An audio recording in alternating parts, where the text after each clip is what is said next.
Money fights. We've all had them, from everyday spending to big items, saving habits and debt. Let's look at money arguments, the full story. Did you know money arguments is one of the main relationship stresses? Interesting. Tell me more. Why do couples argue over money? Different values, experiences, and habits. Financial disagreements often stem from differing values, upbringing, or life experiences with money. One of you might be a great saver, while the other just loves to buy stuff. One of you may have a high fear of debt, and the other thinks it's the way to build wealth. These differences aren't necessarily bad and often can complement each other. The key is to understanding your different viewpoints and finding common ground. But how do you have a conversation about money without going south into an argument? Open communication, the foundation. Set up a routine, not just about money, but other important topics, where you can put aside some time to discuss the big issues. Perhaps it's on the first Sunday of the month before dinner.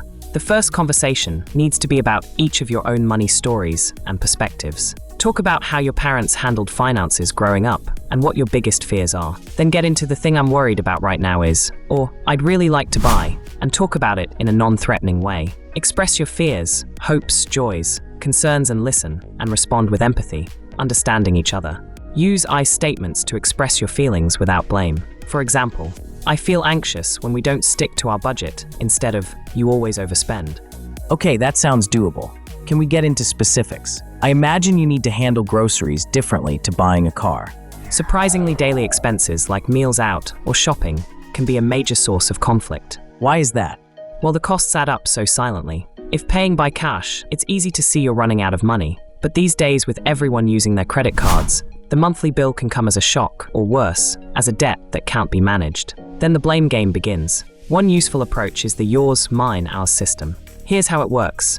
Agree on an amount each person can spend freely each month, no questions asked. You could have a card each for the yours and mine, but check the balance once a week and reduce expenditure as needed before it gets too late. For the shared or ours account, either have a shared account that you add to routinely but you don't spend, or a shared credit card but you talk about things before spending. If this sounds restrictive, perhaps it is, but if you're in a relationship, you have to manage each other's perspectives and work to compromise. It's the glue to a solid relationship and the associated benefits. What about big things like cars, vacations? Big things.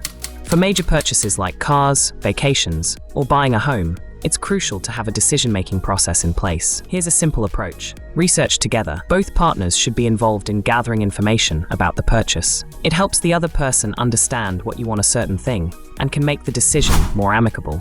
Sleep on it. For really big decisions, give yourselves a cooling-off period before committing. A good rule of thumb is wait till the end of month meeting to talk about it. Time gives perspective. The one wanting it may have second thoughts that it's just a whim, and the opposing person may come around and understand it's important to their partner. Spending what you earn as your pay rises. Some people call this lifestyle inflation.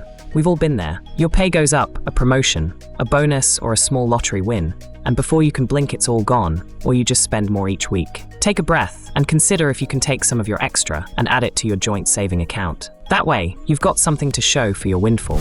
Talking of savings, I'm sure some like high risk and others like safer options. Risk tolerance. Saving for the future, whether it's for a home, retirement, or your kids' education, requires teamwork. Start by clearly defining your shared goals and prioritizing them together. If you're not on the same page about how much to save, try this exercise. Independently write down your ideal saving amount and your absolute minimum. Then, compare notes and negotiate a middle ground. When it comes to investing, it's common for partners to have different risk tolerances. One might prefer high-risk, high-reward investments like shares or investment rental properties, while the other favors safer options like a term deposit bank account. Consider working with a financial advisor. They're trained to understand your circumstances, the markets, risk scenarios, and can find a balanced approach that addresses both of your needs and comfort levels. But what if there's a lack of trust or hidden financial issues? I'm thinking gambling or other shady stuff. Financial trust issues. You've touched on a critical issue. Financial infidelity, hiding debts, secret accounts, or compulsive spending or gambling. These can be just as damaging as other forms of cheating. Whether small hidden purchases or large-scale deception like gambling debts, if you suspect your partner is hiding financial information, approach the topic gently. For the partner who has discovered the deception, express your concerns without accusation, using phrases like, "I've noticed," or "I'm worried about." You may need to find a consultant who specifically deals with financial infidelity. For the partner who's been hiding financial issues, coming clean is the first step to rebuilding trust. Be prepared for your partner to feel hurt or betrayed, but remember that honesty is crucial for moving forward. Remember, if you've reached this point, you likely understand you've messed up. Own it and fix it. Don't just pretend it will go away. In cases of compulsive spending or gambling, it's important to recognize these as potential addictions that may require professional help. Either way, encourage your partner, or you both, seek counseling or join a support group. What about debt? Some hate it, others embrace it as a strategy to build wealth. Debt fights. Attitudes towards debt can vary widely between partners. One might see certain debts, like mortgages or student loans, as good debt and necessary investments. The other might be completely debt-averse. Start by discussing your views on debt openly. Try to understand the reasoning behind each other's perspectives. Then, work together to create a debt management plan that you both feel comfortable with. It doesn't have to be overly formal, but an agreement or compromise that caters to both of your desires and both of your needs.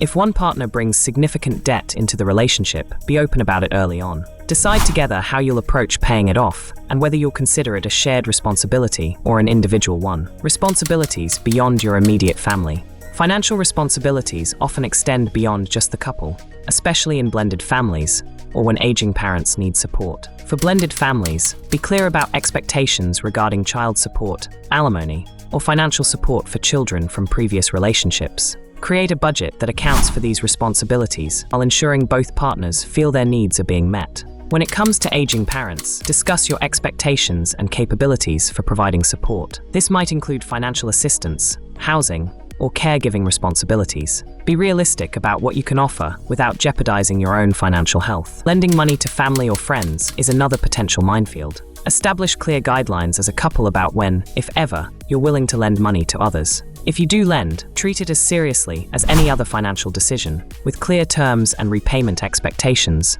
documented and signed. Do retirement plans or lack of cause fights? Retirement fights. Retirement planning or long-term goals can be a significant source of conflict, especially if partners have different timelines or goals. One might dream of early retirement, while the other wants to work as long as possible. Or one is planning it in detail, and the other couldn't care less. Start by sharing your individual visions for retirement. What does it look like for each of you? Then, work on creating a shared vision that incorporates elements important to both partners. Retiring can put a big dent in your lifestyle, and large retirement funds can quickly evaporate if you don't change your spending habits. Be open to compromise. For example, if one partner wants to retire early, perhaps you can plan for that partner to shift to part-time work while the other continues full-time. Don't forget to discuss how you'll handle potential inheritance. Will it be shared or kept separate? How will it impact your retirement plans? Many couples consist of one person starting a business or influencer or sole trader type income. Does that rock the boat? Entrepreneurial pursuits and career changes. If one partner wants to start a business or make a significant career change, it can create financial stress and disagreements. These decisions often involve taking on risk or living on a reduced income for a period. Approach these discussions as a team. The partner pursuing the change should create a detailed business plan or career transition strategy. Discuss the potential impacts on your finances, lifestyle, and long-term goals. Starting something takes time. Set clear milestones and timelines. Agree on how long you're willing to pursue the new venture before reassessing. This helps manage risk and ensures both partners feel their needs are being considered. So what happens when the disagreements start? Conflict resolution. Even with the best intentions, some financial disagreements can feel insurmountable. Here are some strategies for when you're at an impasse. Use the 10-10-10 rule. How will this decision impact you in 10 days, 10 months, and 10 years? This can help put things in perspective. Seek outside perspective. Sometimes a neutral third party, like a financial advisor or counselor, can offer fresh insights. Take a break. If discussions become heated, agree to pause and revisit when you're both calmer. Remember, the goal is to approach financial decisions as a team, not enemies. Financial disagreements are normal in relationships. The key is how you handle them. With open communication, mutual respect, and a willingness to compromise, you can turn these challenges into opportunities for growth and deeper connection. Money matters, but your relationship matters more. By working together on your finances, you're investing in your future as a couple. Do you have a topic you want covered? Drop a note in the comments for our team to consider. Please help our channel by liking, sharing, and subscribing. Until next time, take care and thanks for watching.